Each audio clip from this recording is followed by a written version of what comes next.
I'm Joe, and I'm here to share a story of mine. I just completed doing my estate through Lawan here, and I've got a close friend of mine, a 74-year-old professor, went to Harvard, teaches at Grossmont, and the police last month found him wandering around aimlessly downtown. He didn't know where he lives. He thought he was in Las Vegas.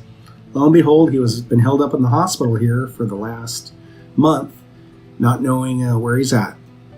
So all of his belongings, his apartment, all of his possessions, his finances were determined that we had to put him into long-term care. He has no siblings. He's outlived everybody. It's only him. So the hospital designated me as his representative payee for his finances, his Social Security check, and to deal with his possessions. David never took the time 20 years ago to spell everything out, what he wanted done with his possessions, where he wanted them to go, who he wanted to take care of all of his dealings. And during this, it's been an utter headache over the last month dealing with all of his possessions, getting access to his finances to pay for his long-term care.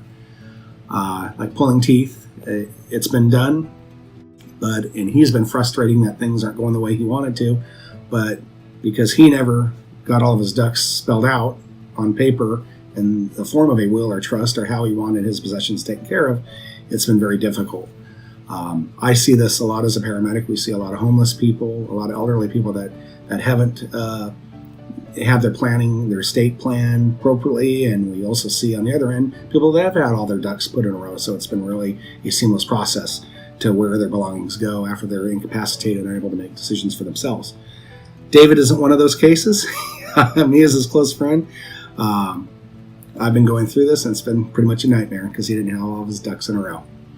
And the money, the finances, he's got a trust with a little over $100,000 in it, and dealing with the bank, trying to prove to them that I've been appointed as his financial payee, representative payee, which Social Security was okay. They were easy to deal with. But the Bank of America, they have still not opened up access to his funds for long-term care because he never had this spelled out in some form of documentation.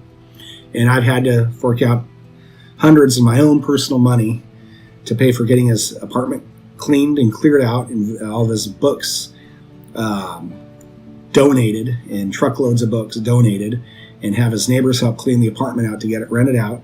Again, he had none of this spelled out.